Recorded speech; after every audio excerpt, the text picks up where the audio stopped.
Hello everyone, and welcome back to me being a big dum-dum and nerding off to vampire lore.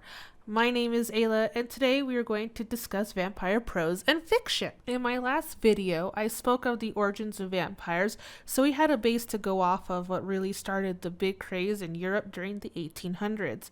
It's what influenced the abundance of prose and poems during that era. That 1732 article written about the small village is the origin of this wildfire, but there has been other known writings during the 1700s as well. One of the more noted ones was a German poem written in 1748. It was called The Vampyre, and it was laced with lots of sexual overtones. It detailed the story of a man who threatened a woman with nightly visits to drink her blood and seduce her. He wanted to seduce her because he wanted to prove to her how much better he was than her mother's Christian teachings were. I don't know about you, but that sounds like a good time to me. That poem is one of several written in the 1700s, and I will have the link to all of the prose and other written things in the description below because there's this really nice timeline, and I actually really enjoyed it, looking through all of that stuff. Anyways, so let's go back to that word seduction. Vampires, seduction. Seduction and vampires. You get it. It's two words that have been tied together in modern day vampire fiction. Some blame Twilight for the supposed fall of vampires and that being the catalyst to vampire romance. Well, you know what? I'm here to say they're wrong. That's right. You heard me. Wrong. And you're about to find out the reasons why I think they're wrong. But first on earth as vampire sent, thy corpse shall from its tomb be rent, then ghostly haunt thy native place, and suck the blood of all thy race. There from thy daughter, sister, wife, at midnight drain the stream of life, yet loathe the banquet which perforce must feed thy livid living corpse. Thy victims, ere they yet expire, shall know thy demon for their sire. As cursing thee, thou cursing them, thy flowers are withered on the stem. We have taken a trip all the way back to the 1800s again.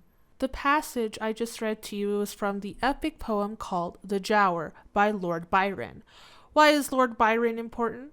Because he inspired his personal physician John William Polidori to write the fiction called The Vampyre, spelled Vampyre. It was published in 1819. The story circles around Lord Ruthven, a suave British nobleman, he's the vampire, and Aubrey, a wealthy young gentleman who is also an orphan. The two become acquainted and they set on an adventure where they eventually part ways because Lord Ruthven, well, can you guess what's about to happen? Yes, you're right. Lord Ruthven seduces a young woman.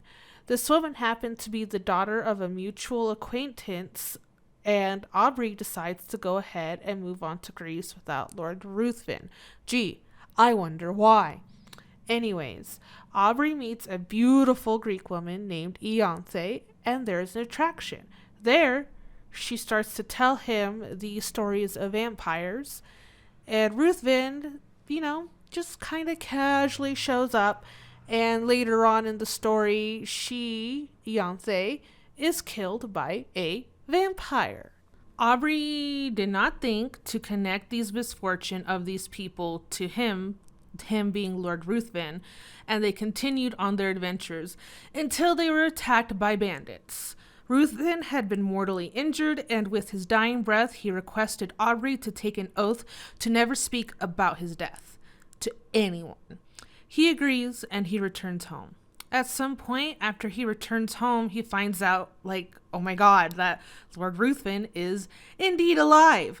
This is the point where he begins to make the connections about Lord Ruthven being a vampire, and unfortunately, the Lord has taken a fancy to Aubrey's sister. They are engaged to marry, and unfortunately for him, the oath does not end until the day after they were to do so. He has a breakdown trying to tell his sister, but it's too late. The day he could tell his sister, she is found dead, and Lord Ruthven is gone. Just gone. This is just one of the many tales of a suave vampire who likes seducing women. There are many others that add more mortal-like qualities to vampires by trying to make them more sympathetic to the reader. And what I mean by that is making their vampire characters dread their situation, their curse, essentially. And a very good early example of this is Varney the Vampire, and a more modern case we would see would be Lestat from Anne Rice's rendition of vampires. So kind of going back to the whole suave aristocratic vampire, Dracula is another one of those. And where we see that big kind of like disconnect of the original vampires, where people think that they should be more monstrous, more mindless and such, because that is one of the criticisms of Twilight. That is actually more of the Slavic kind of renditions of vampires. They were not aristocratic. They are more often peasants than not, and they really had no idea what they're doing as compared to Lord Ruthven and Dracula. So all of this is just a precursor to inspire Stephenie Meyer to write her own tale of vampires in fiction that is targeted to teenage girls. So, what are you trying to say, Ayla? Well, what I'm trying to say is Twilight is guilty of these things. 1, a poorly written story because there is no editor. 2, a telling of an abusive relationship that told a lot of teenage girls what a relationship should be. And 3, an even more terrible rendition of the movies that were absolutely god-awful to the point where even the actors, they regret doing the movie. And I can't blame them. And I'll go into more details of Twilight in a later video. I just want to explore other vampire fictions first. Honestly, I didn't even realize how deep all of this went until I started researching specifically on vampire fiction. I kind of want to keep the focus on what really inspired a lot of vampire stories we see nowadays, even from a couple years ago. So, this is my last thing to say to all of you. Let's stop gatekeeping vampires. Let people enjoy things. And you don't have to like it, but stop making fun of people for doing things, especially when you are not the target audience. And with that, thank you for listening to me rant and ramble and nerd off to vampire lore once again. If you liked my content, please hit that like button. And if you want to see more in the future, consider subscribing maybe, please. Bye.